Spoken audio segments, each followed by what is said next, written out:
Hello, beautiful people. My name is Funke Akindele-Bello, and you're watching This Nigeria. Good morning, gentlemen of the press.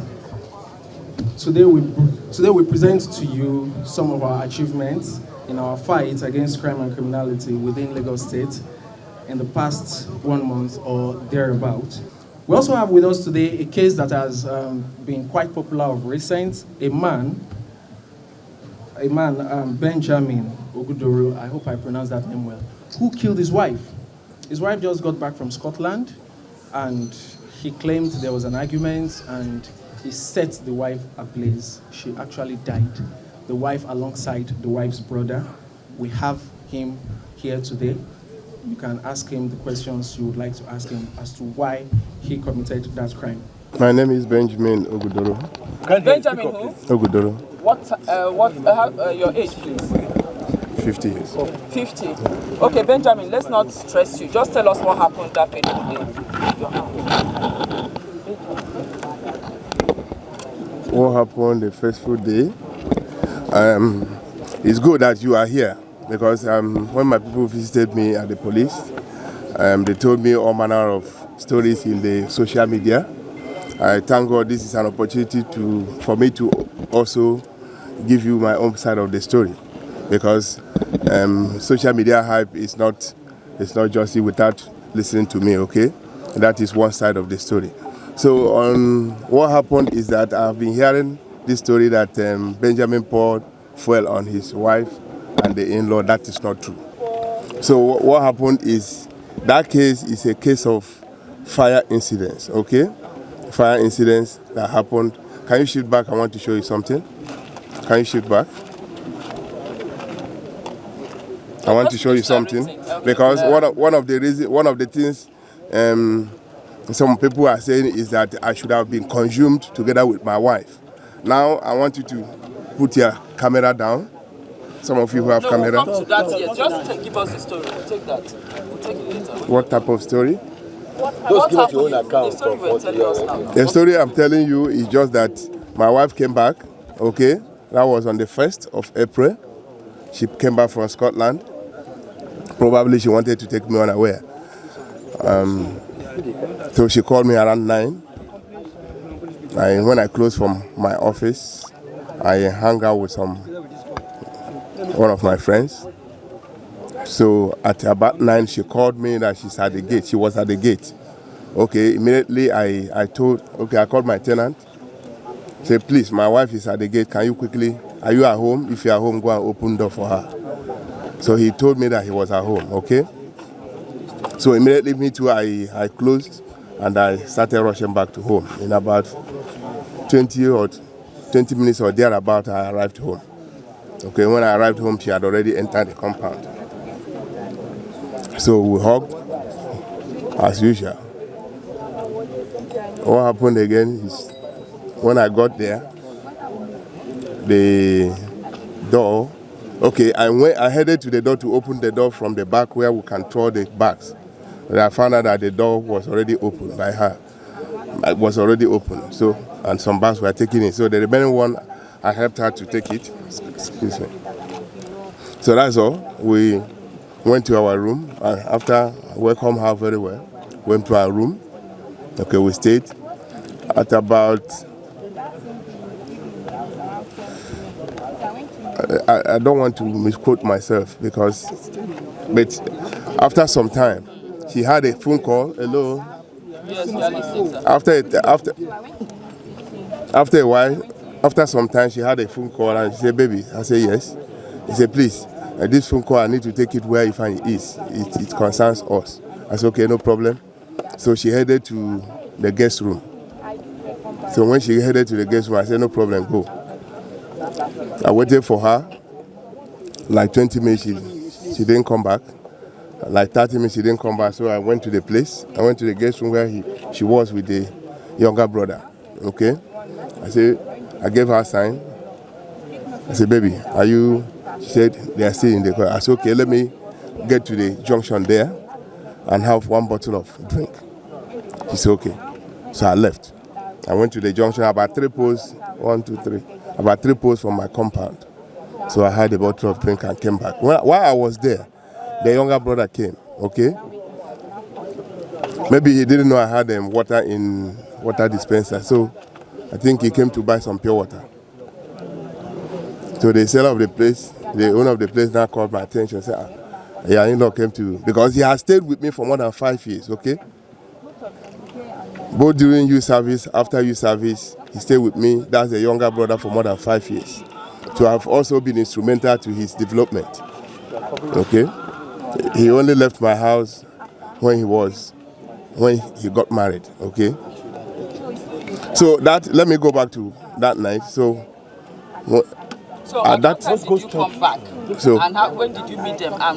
When did the incident happen? Okay, we don't talk about the bar for a long time. Okay, so when I came back, okay, I went straight to my room thinking that she had already retired to my room. No, she wasn't there. So I went back to the guest room. She was there. Okay, I left them. Then I retired to the parlor.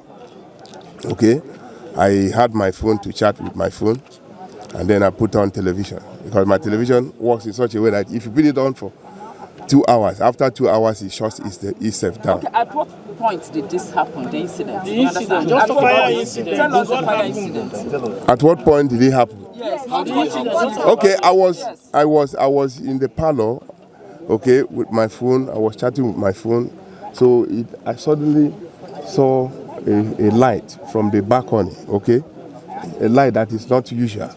So I went. When I saw that light that was not usual, I went. So when I went for the light, I saw that there was light. So the door was closed. I just opened the door. When I opened the door, the light, that's the fire, came. And I shouted, Ifeanyi. Because at that point, I had stayed for some time. Even in my mind, maybe I was thinking, is my wife there or not? But I don't want to say that. But what I'm saying is this. And now, when I opened, that light just came. Look at my hand here. For those of you who have camera, look at. Just go straight to the. Look at my leg. We'll capture that later. Okay. So when I opened, the light came. I shouted, Ifeanyi, and I moved back because the light had already touched me. So I moved back. When I moved back, thank God, Ifeanyi followed me. So I now opened the parlor. Because the light was much, I now started shouting for help. So thank God the security man around there came. So I now shouted, it was late. So the neighbors had already gone. So I now started shouting for help. Luckily, that place I went to take a bottle. I remembered people usually stay late there, okay? Sometimes they hang out up to 2, 3, 4. So I shouted, I went to the place, thank God some people were there, I shouted, please, fire on my place. So a lot of them moved. I was in pain. So I now said, please, somebody should pour me water. Okay, and you didn't tell them there were people inside? They were just... I said, help, my house is on fire, Okay? So when that happened, and I said they should, because my body was very hot. So I think the nearest woman there, she said, oh yeah, come inside. So when I got inside, she now started pouring me water. I lied down. That was the last thing I remembered until in the morning. I now finally saw myself in the hospital in the morning. What was the relationship between you and your wife before that incident? She came back. Cordial. Any disagreement between you and your wife? No. The part of the statements your in-law made before he died was that people were the one who poured the fuel on him and your wife. That is not true. That is fire there. And that is. At the end of the day, locked them inside. That is not true. Even that guest house, if you go there now, you find out that you don't even lock it. The key is spoiled. Okay. So you can't even lock somebody inside. Okay, so why was she in the room with her brother and not with you? If you said there was you couldn't have any issue. No, I told you when she was with me in my bedroom, there was a call, okay?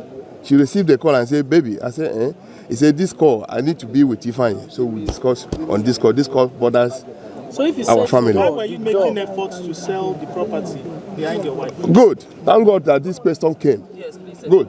I did not make any effort to sell a property without her consent, okay? Now, the time we wanted to sell that property was last year, okay? Our paper expired and we needed to renew our 2 years visa for all the families, okay? And that was going to cost us about more than 8 million naira. We didn't have up to that. So she told me, when she was mounting pressure, I said, I cannot gather up to that. With what I have and what you have, it cannot be up to that. So the thought came from her. I said, after all, we are about relocating that. The house in Lagos is not useful for us again. Because why I am here is that I have a lot of things to do. I have my consulting firm, okay? I want to put certain things in order.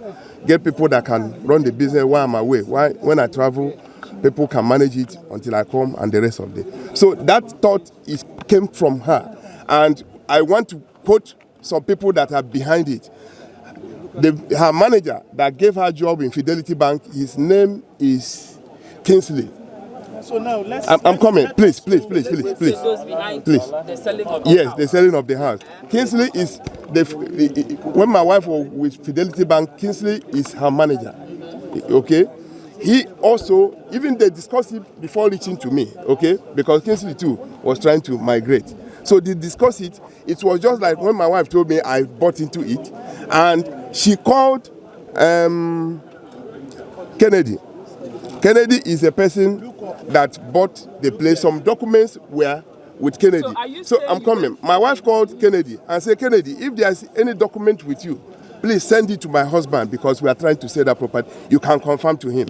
Okay?